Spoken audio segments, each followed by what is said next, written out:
संपूर्ण जिल्ह्याचं कामकाज चालतं असे आमचे आदरणीय सहकारी मित्र जिल्ह्याचे पालकमंत्री जयभाऊ गोरे साहेब उपस्थित मार्गदर्शक माझे आमदार भाऊ माझ्या दीदी रेश्मी दीदी त्यांच्याबरोबर जिल्हा प्रमुख केदारजी सावंत जिल्हा प्रमुख शशिकांत नाना त्याचबरोबर चिवटे साहेब शंभूराजे प्रिन्स उपस्थित सर्व नगरसेवक बंधू भगिनी जिल्हा परिषदचे सर्व सदस्य बंधू भगिनी सभापती सर्व मतदार उपस्थित सर्व नेते मंडळी म्हणजे सहकारी बांधव आज या ठिकाणी विधान परिषदेच्या निवडणुकीच्या निमित्तानं संपूर्ण आदरणीय भाऊंबरोबरती हा दौरा करत असताना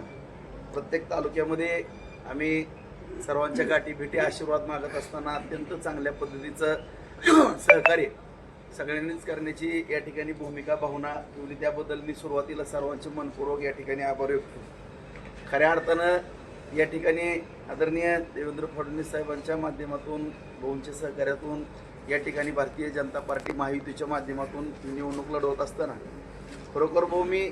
या ठिकाणी मला भाग्यवान समजतो की आज परिस्थिती जर पाहिली सगळ्या तालुक्यामधली आज आता मोहोळ होतो सकाळी परत आम्ही माड्याला गेलो कुरडवाडीला गेलो आता करमाळ्याला आलो तर सगळेचे सगळेजण आता इथं चित्र सगळ्यांना सुद्धा आश्चर्यकारक असं आता इथं भाऊंचा आशीर्वाद आहे दिदींचा आशीर्वाद आहे म्हणजे सहकार्य आहे सावंत असतील किंवा सगळेजण आणि ही भाऊ कला खरी ज्या भाऊलाही खऱ्या अर्थाने ही कला जमली की सगळ्यांना आपण जिल्ह्याचे पालकमंत्री झाल्यापासून सगळ्यांना विश्वासात घेऊन ज्या जिल्ह्याचा विकास करण्याचं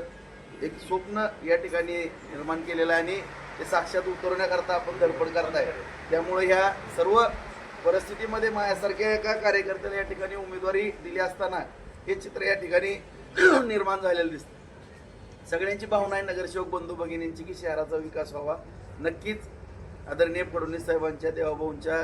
त्याचबरोबर जयभाऊंच्या मार्गदर्शनाखाली मीही आता तुमच्या मतदारातला एक आमदार होणार आहे त्यामुळे एक मध्यस्थीची चांगली भूमिका पार पाडून या शहराचा विकास तालुक्याचा विकास करण्याकरता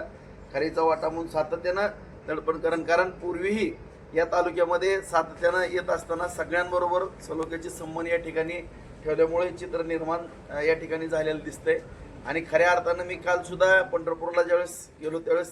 मला पत्रकारांनी विचारलं की 616 मतदान आहे त्यापैकी काय परिस्थिती असेल मी भाऊ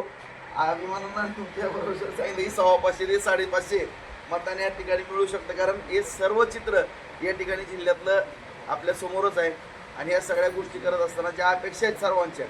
या लोकप्रतिनिधींचं मतदान आता आम्हाला मिळणार आहे तर त्यांना आपण सगळ्यांनी लोकप्रतिनिधी केलेलं आहे हे भाऊंच्या माध्यमातून या संपूर्ण भागाचा नक्कीच चांगल्या पद्धतीचा विकास होईल आणि मीही प्रत्येकाने केलेल्या सहकार्याचं आशीर्वादाचं प्रत्येक उतराई करण्याचा प्रामाणिकपणानं प्रयत्न करेन असे या ठिकाणी सर्वांना अभिवचन देतो आणि माझे 2 शब्द संपवतो। जय हिंद जय महाराष्ट्र।